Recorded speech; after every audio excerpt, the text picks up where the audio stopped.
Kapag may sakuna, malinaw na babala ang nagliligtas ng buhay. Kapag may aralin sa siyansya, malinaw na pagpapaliwanag ang nagbubukas ng isipan. Ngunit, paano kung ang wikang ginamit ay hindi lubos na nauunawaan?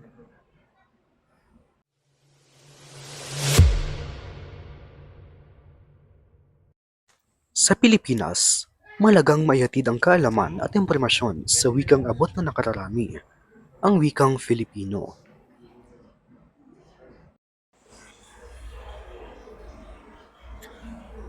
Sa isang panayam kay Fortunato Sibilia III, isang kilalang siyentista at propesor sa pananaliksik at chemistry, binigyang diin niya ang kahalagahan ng wikang Filipino sa pagtuturo ng agham. Ayon sa kanya, mas nagiging epektibo ang pagkatuto kapag naipapaliwanag ang mga konseptong mahirap unawain sa wikang mas nauunawaan ng mga mag-aaral. Hindi hadlang ang Filipino sa siyensya. Tuloy ito upang mas mapalapit ang agham sa masa.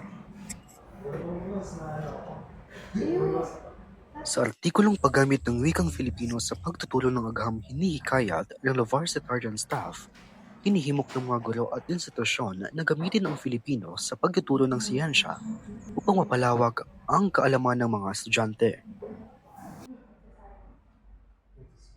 Ang siyensya ay para sa lahat at mas nagiging makabuluhan ito kapag naiintindihan. Isa sa mga estudyante na mas gusto ang paggamit ng wikang Filipino sa pag-aaral sa agham ay si Precious. Para po sa akin, mas maintindihan ko po ang siyensya kapag ito po ay isinalin sa wikang Filipino.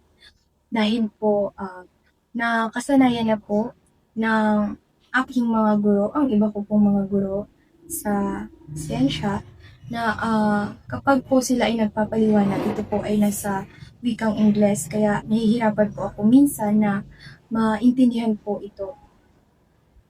Pero po, ngayon po, mas naiintindihan ko po kapag ang siyensya ay isinalin sa wikang Filipino po.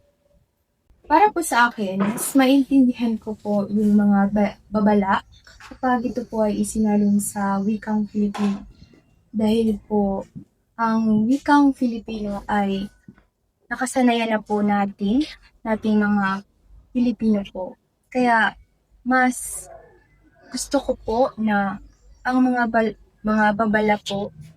babala ay isinalin po sa wikang Filipino para po kahit bata ka po, maiintindihan mo po yung babala na nakalagay sa iba't ibang lugar. Samantala, sa panahon ng emerhensiya, hindi lamang kaalaman ang kailangan, kundi ang malinaw na pag-unawa.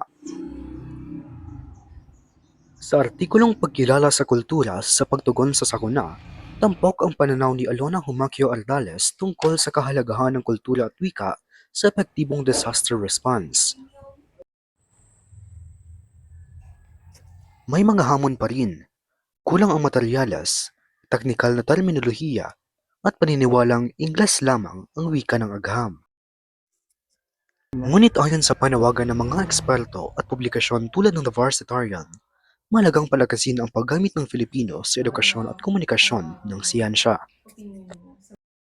Hindi nito pinapalitan ang Ingles, kundi pinapalawak ang oportunidad ng mas maraming Pilipino na makilahok sa diskurso ng agham at kaligtasan. Ako si Christian ng Kwantong Visible at nagsasabing ang wikang Filipino ay higit pa sa simbolo ng ating identidad. Ito ay wika ng kaalaman at sandigan sa oras ng panganib. Sa pagtuturo ng siyensya, ito ang susi sa mas matalim na pag-unawa.